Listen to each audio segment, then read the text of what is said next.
Confirmation de la direction de la rébellion du M23. Il y a Liwa, il y a deux hauts placés de la rébellion du M23 dans le territoire de Walungu, surtout dans un village stratégique de Karemo riche dont ces mines d'or et cassitérites ont été libérées ainsi par les Wazalendo, les compatriotes Oyo Bazali. La volonté à défendre la patrie congolaise vient d'envoyer des hauts cadres de la rébellion du M23 dans le village de Karimbo, dans le territoire de Walungu. Après Walikale, c'est au tour de Walungu d'être libéré par le général Mike Foka qui a frappé totalement la rébellion du M23. Aucune ici, que ce soit par voie terrestre, par voie fluviale, par voie lacustre et par voie aérienne, le rebelle du M23 n'arrive jamais et n'arriveront plus jamais à se ravitailler. Voilà pourquoi plusieurs militaires rwandais ont quitté Goma tard dans la nuit et sont tombés dans l'embuscade tendue par le Wazalendo sur axe Sake et Massissi. 740 militaires rwandais retrouvés par terre, calcinés par le feu envoyé par le Wazalendo. Eux et leurs cadres ont été envoyés en enfer Ango. Et en détail, les cercueils remplis d'armes retrouvés autour de Walikale Centre par le général autoproclamé qui dirige et coordonne les opérations militaires de ces côtés-là, mesdames et messieurs. Plusieurs officiers ont été également arrêtés et plusieurs ont été tués par le Wazalendo, comme on dit souvent. Oyo azali ko trahir son salaire ezali bongo liwa ba wazalendo bakeyi par de chemins, ils ont été amenés à les abattre. Aujourd'hui, depuis que le représentant, le conseiller spécial du président américain Donald Trump est arrivé à Kigali, aucune photo officielle publiée, aucune rencontre publiée par le pays de Paul Kagame. La pression monte, plusieurs sources à l'international indiquent que tout a été bloqué du côté de Kagame. Il n'arrive pas à se retrouver. Voilà, mesdames et messieurs, Mbote Nabino surtout partout. Bozwami dans le monde, vous allez na France, vous allez en Angleterre, vous allez na Canada, vous allez na États-Unis, to Pesibino, Mbote partout, Bozwami et Sengwa Oye ba ete botondi sami ebele, liboso ba itando ike Nabino pona Olanda. Kim News Live Télévision, la seule chaîne Oyo. Et même à Kabino Bongo, à l'est de la République démocratique du Congo, en vous montrant les images, comme aujourd'hui, les images de plus de 700 militaires rwandais au Yobandaki Koya, na renfort du côté de Nyabiondo pour attaquer Walikale, prendre en surprise les forces armées de la République démocratique du Congo, appuyées par le volontaire pour la défense de la patrie, enfin défoncer sur la ville de Kisangani où se trouve à ce net moment le commandement de la troisième zone de défense. Alors, Tolobi, Bobo Mesanobo et mes vidéos, to partager émission parce que awa, les celle chaîne où Yobomona Kapenza, Bilingi, et Kotal Sabongo, Minini Ali Kodeka, à l'est de la République démocratique du Congo. La seule chaîne qui vous amène l'actualité fraîche à l'est de la RDC. Dimanche d'enfer, la nuit a été un peu longue, la nuit où même dans la ville de Goma, le rebelle Diam 23 commence à se retirer et le Wazalendo signalé dans le territoire de Nirangongo, à quelques kilomètres de la ville de Bukavu, de Goma, le Wazalendo signalé à Katana, à quelques kilomètres de l'aéroport de Kavumu, le Wazalendo signalé également dans quelques kilomètres, quelques localités, Oyo et Zadibongo centre, il y a Nyangezi où on est en train de contrôler à 100%. Alors, avant Nakota, Namanaka Oyo, Naebietebo, Landaki, Rivière Ndjili et Tomboka Kibongo Tokuki, Kobanda émission Oyote, sans que nous puissions envoyer une pensée pieuse. On a besoin surtout ma victime. Il y a catastrophe naturelle. Wana, Tomoni comment gouvernement congolais a vu Mikano Oyo Ezali salvatrice pour la République, pour les Congolais victimes Oyo Batongaki, le nom de la rivière Ndjili, Tomonaki. Même un canot rapide a été envoyé pour secourir nos frères qui sont en détresse. Voilà pourquoi nos alliés na moi likanisi na bandeko na biso wana tokokaki ko banda émission te, même si de bonnes nouvelles nous parviennent à l'est, mais au moins nous avons de mauvaises nouvelles ici dans la capitale de la République démocratique du Congo, Kinshasa. Rivière Ndili Tombokaki, Kinshasa est divisé par deux, bato ba côté wana ya Tchangu, bakoki koya boyete, biso pe tokoki okende aéroport te, soki ozalaki na bavol na yo, esengeli bongo ozwa na yo taxi ya Onatra sur le fleuve Okitati du côté qu'on a pour prendre les bus Transco mis par le ministère il y a transport Jean-Pierre le ministre du transport Jean-Pierre Bemba pour ainsi faciliter oyo linga ki basala déplacement na bango. C'était très important pour moi d'épingler ça, de parler ça, de penser na bande konabiso, surtout bravo au gouverneur de la ville, Daniel Bumba. Le même jour, la nuit, il était sur place. Voilà pourquoi Tomandeki Koloba, les dirigeants, il faut être à l'écoute. Yabatu, Oyobazali Kokamba. Dirigeants Bazali na bureauté, il ne faut pas suivre les bureaux climatisés, il faut descendre. Félicitations, na gouverneur de la ville, Daniel Bumba. Oyo alala ki pongite Simambula wana abimaki. On a vu les images, il est parti d'abord en commençant par l'avenue Kassavubu jusqu'à la nuit, tard la nuit, il est parti à Mati, à Kotiti, Namayandjili. Ça, on ne peut que féliciter. Il a vu le besoin, il y a Bakinois, il a trouvé quelques solutions spontanées, notamment arrivé ya kanoana oyo bandaki ko permettre ya ko évacuer bande konabiso oyo bakokaki ko se faire évacuer. Alors botondi déjà ebele bokozela nini eleki na territoire ya Walungu naloba na bino bandakala M23 bokomona oyo bokasi na bango ezalaki traîtrise oyo ezalaki na kati ya bokasi na bango ezalaki traîtrise oyo ezalaki pe ezali ko continuer na uzala au niveau de l'armée. Bokasi na bango ezalaki aide internationale. Le malheur pour eux, c'est d'avoir attaqué et pris le territoire de Walikale. Tout ce qu'ils avaient comme équipement pouvant leur permettre de réduire la capacité de frappe de la force aérienne, de forces armées de la République démocratique du Congo ont été détruits.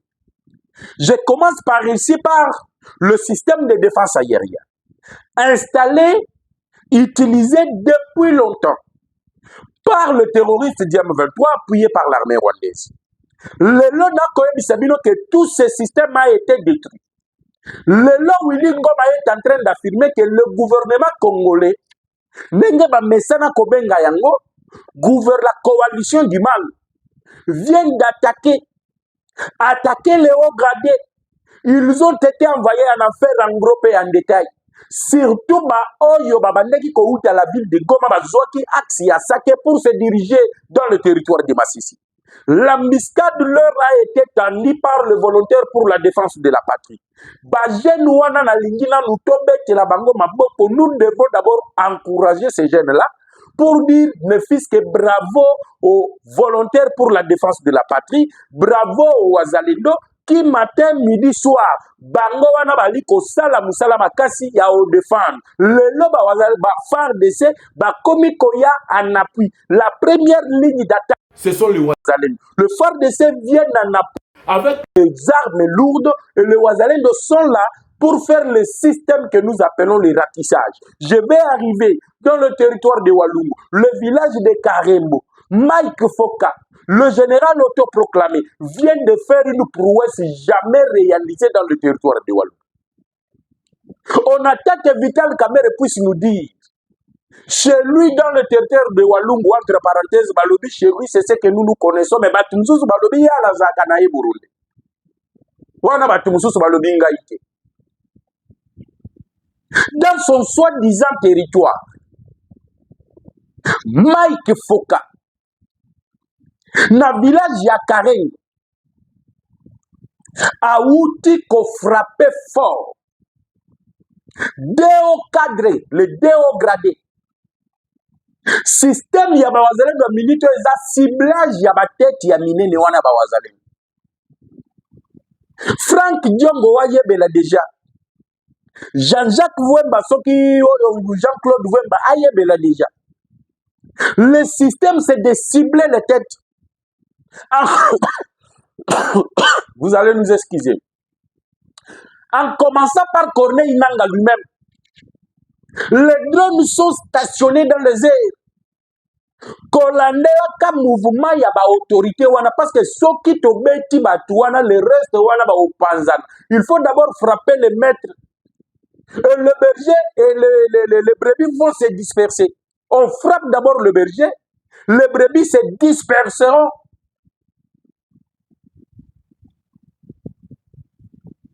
Chaque jour, le M23 est en train de se faire dévorer par les Ouazalais. Na système ya bambiscade. Après frappe oyo bazui na Walikale.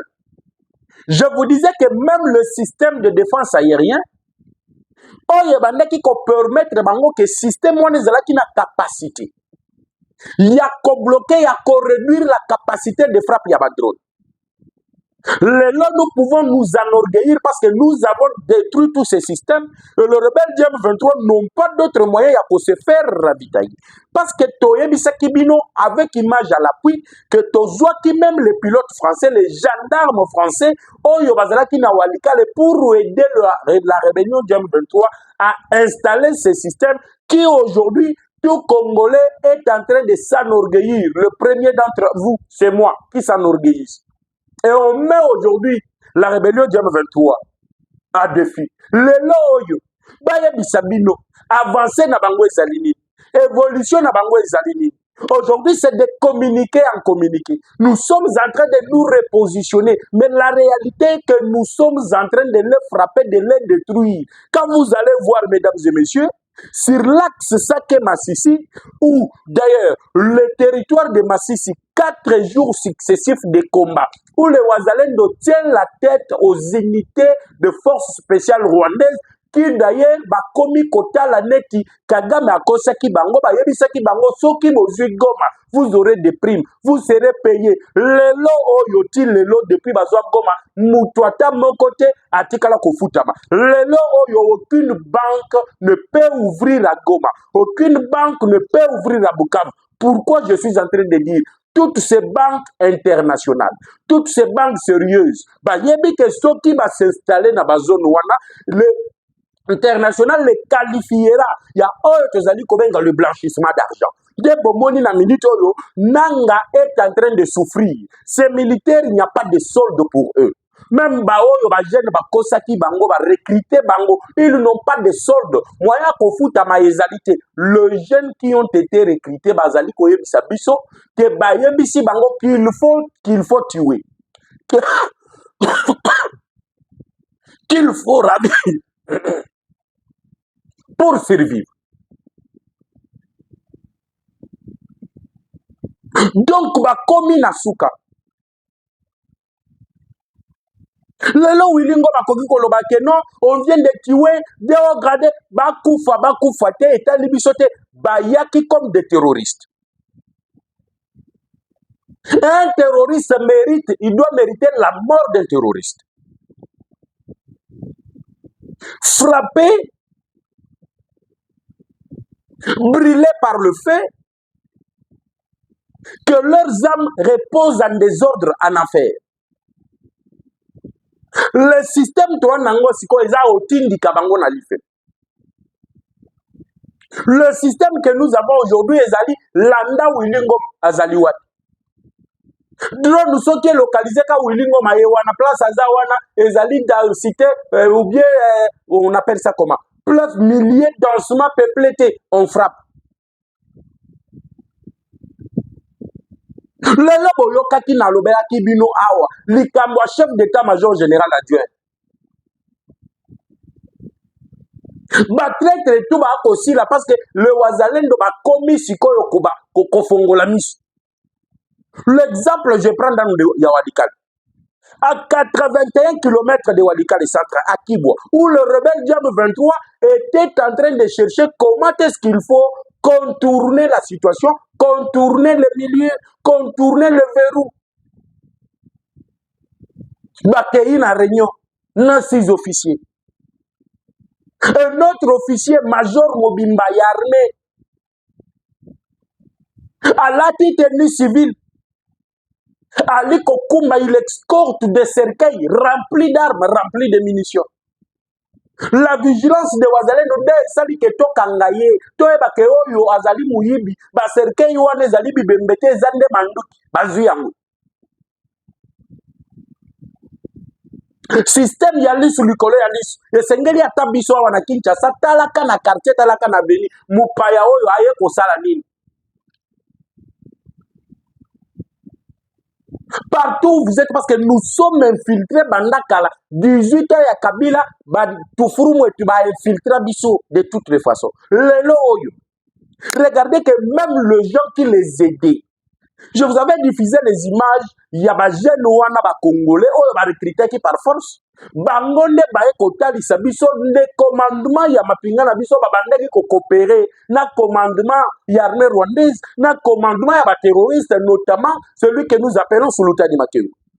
Lelo oyo regardez le résultat. Depuis qu'on a découvert, depuis qu'on a éliminé ces soi-disant officiers des traîtres qui ne méritent absolument rien. Moi, j'aurais voulu, le chef de l'État, qu'il puisse responsabiliser le jeune. Bapé Sabango, poste de commandement. Bota la goma, bitumba goma, watolopeli, bitumba goma, bravo, ba unité spéciale.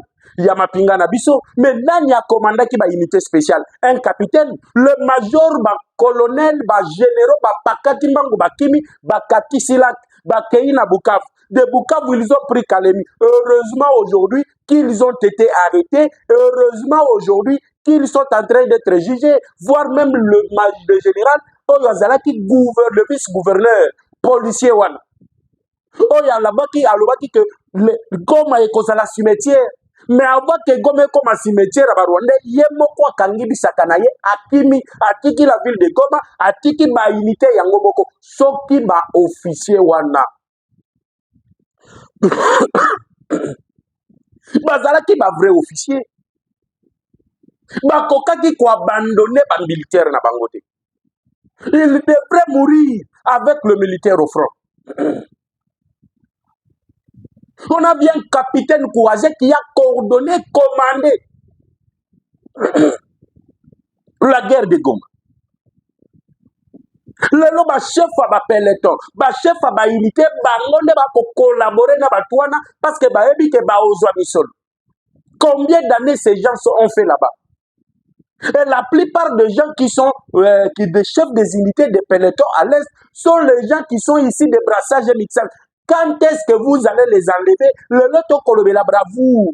To kolobe la bravoure ba wazali. Bravoure ya ba jeno ba koti na armée bangonde bazali kosala ba prouesse wana. Bangonde ba beti na Nyabiondo. Bangonde ba beti na Walikade. Bangonde londe ba beti na Walumbu. Que nous allons parler de Karembo ou plus ou moins 3 DIP en sont tombés et dégradés, dégradés il y a M23, autorité minée na M23, nous allons en parler dans le territoire de Walou. Félicitations à Mike Foka, ce général autoproclamé de Wazalendo, Oyoatie Penza Molende et le M23 tout à fuite, tout le territoire de Walungu récupéré sous contrôle de la coalition FARDC Wazalendo.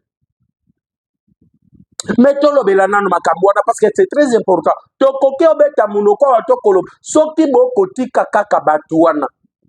Soki bo kotika ba chef ba unité, ba chef ba peloton. Baza bato ba uta na brassage mixage. To anelo komoko toko salati. Parce que batuana ba contraisaka jamais. Bazali en collaboration directe avec ces gens-là. Le chef de l'État, la maison civile na yo. Le chef qui vous propose ces noms-là.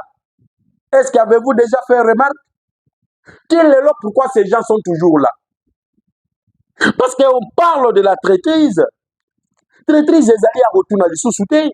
Les lots mona ba wazalendo ba komi même au lieu ya okanga batwana ba retrouver bango. Net mutwana chef d'état-major général adjoint. Ba retrouver na 6 officiers. Il y a pas d'essai, mais ba wazalendo n'ont pas voulu les arrêter. Tokende na bango na justice pour ba yebi ke Baza toujours couvert, il y a tout un réseau installé, tout un réseau installé. Il faut d'abord finir avec eux. Parce que Moutou Azali très il faut qu'au moment, dès que vous les découvrez, il faut les tuer. Bato droit de l'homme bakoki koya.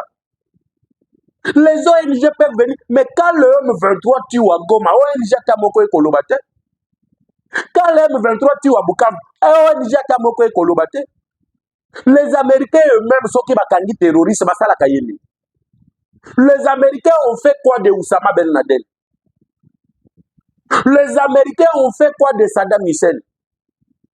Quand ils ont vu que l'intérêt des États-Unis est qui menacé, basila nina bango parce que bazala qui menace pour Namboka Nabam.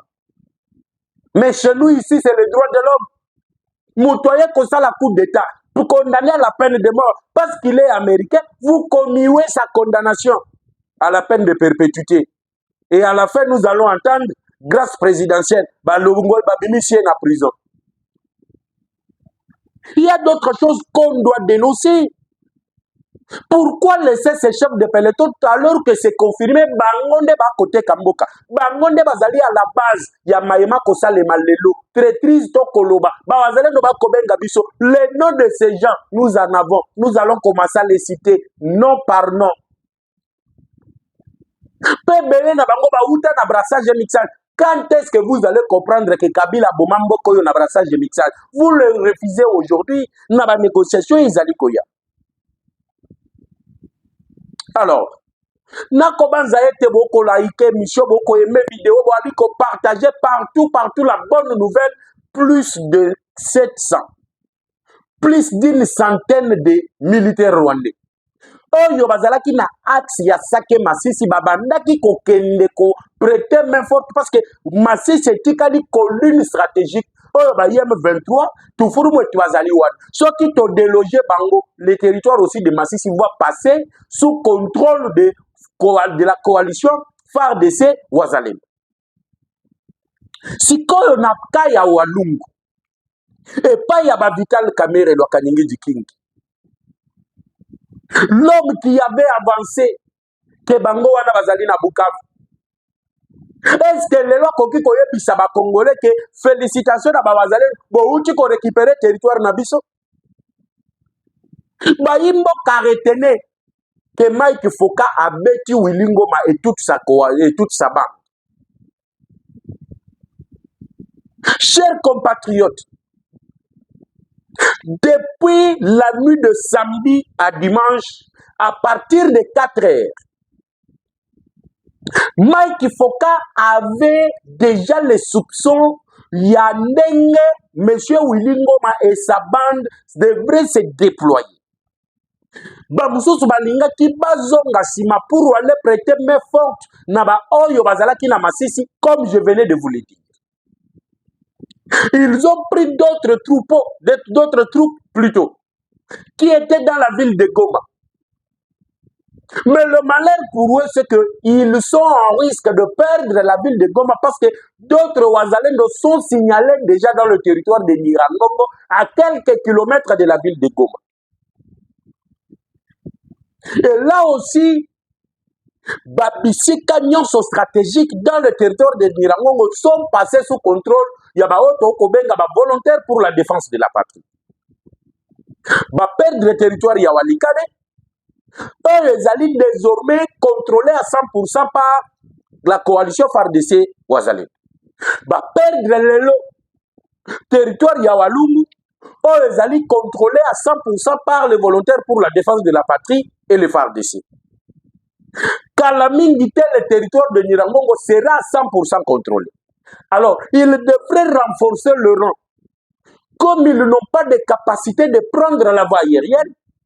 Et d'ailleurs, je vais vous dire ici qu'à la Mingité, plusieurs informations. L'arrestation de Joseph Kabila est saisie à Babylone autour de Joseph Kabila et la vente aux enchères lancée avec Tingakati et autre chose. Donc, le Belango Kalamingité. Boti Kalakaka branché na Kim News. Tobeta non lisolo ya Walungu. Tobeta lisolo ya Sake na axe wana ya Masisi. C'est comme ça que na redéploiement na bango. Bango bayeba kite que ils étaient déjà entourés.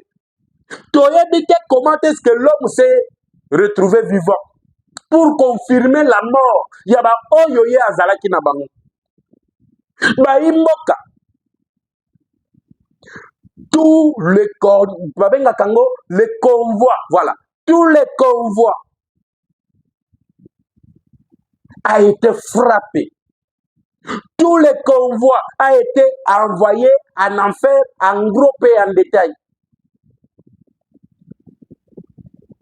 Pendant ce temps, frapper sans secours, frapper sans qu'il y ait ravitaillement, frapper pas qu'il y ait moyen ya bato ya ko secourir bango. Oyo ba utiliser ki ba avion ba beti yango, ba utiliser ba aéronef ba beti yango, ba drone na bango le dernier qui leur restait natalisa ki bino image ba beti yango. Moyen ko ravitailler bango ezalité. Il restait juste une ici de prendre la poutre de scampette. Baki manan, baken, mais bakokene ndengenin.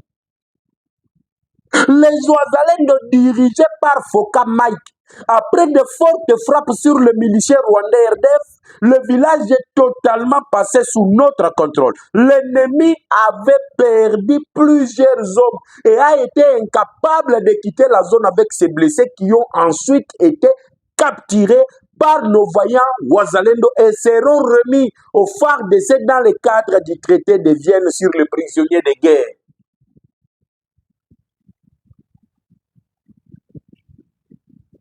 Pas moyen même ya kolokota ba blessé, pas moyen même ya koloba ke no toki misabanto ba o ba tikala ki viva makolobi ki sangai na osombelo sapatu soki na biki na komi na ngambo na mususu.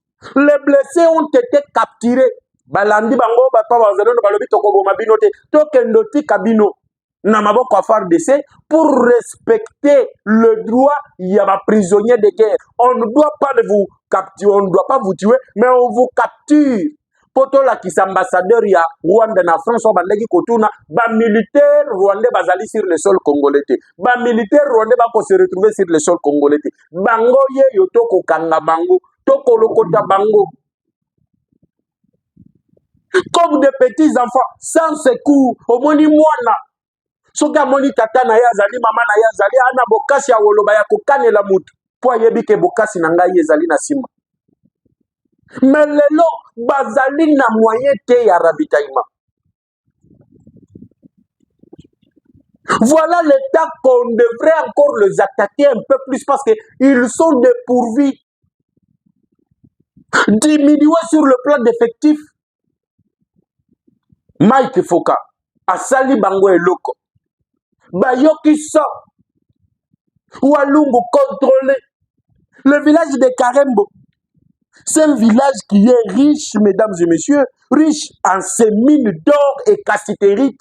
Oh, yoba Rwandais, qui ko utiliser, ko exploiter yango illégalement. Mais le lois qui dernier jour où ils sont morts là-bas.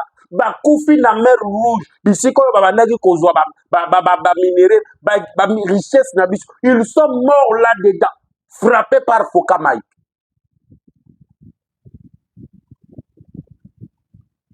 Toutes ces mines ont été libérées par les Ouazachou, les Ouazalo.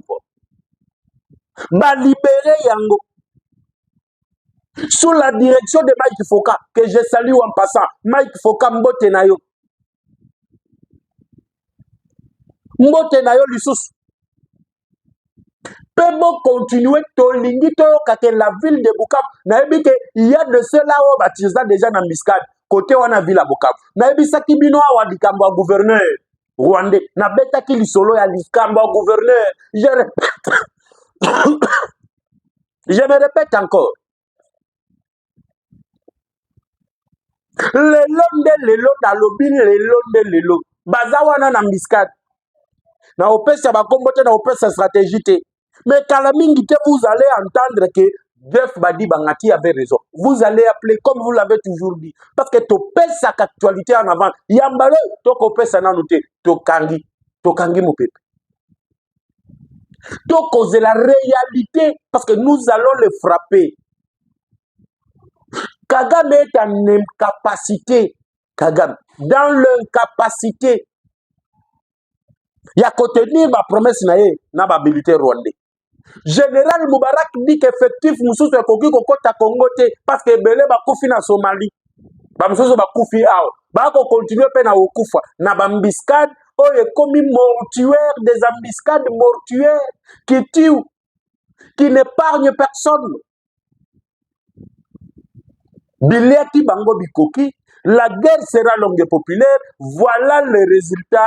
Il y a guerre oyo toyebisa kibino que Kagame a ubika te. Le 6 avril, non? Génocide rwandais. Combien de chefs d'État sont arrivés là-bas au Rwanda? Est-ce que Bomoni Bango? Il a même invité combien ont boycotté? Et pourquoi ils ont boycotté? Et Kolobé Nabino est l'autre côté? Maton di mingi Nabino nyo soto partout. Et c'est Ngwawe Bakebozala qui est belé. Boton di Mekebo Kolanda, communicateur de la République. Nanzela, Yakin News Live Télévision. Toko Kuta Nabino Kalamingite Naloba qui a riche. A Outiko Sans. Entreprise Zouana d'aviation CRR. Yangonde bandagi ko rabitaye Banyarwanda. Lelo bloqué. Moi minduke kota bambe mango na CRR bambe mango tina gome ezalite. Kinga kati bloqué. Fouille systématique. Toko kuta na bino. Mutamba, félicitations à toi. Toko kuta na ao. Dans 3 heures du temps, nous allons revenir. Continuez toujours à nous faire confiance. Quant à moi, je vous retrouve tout à l'heure. Ciao.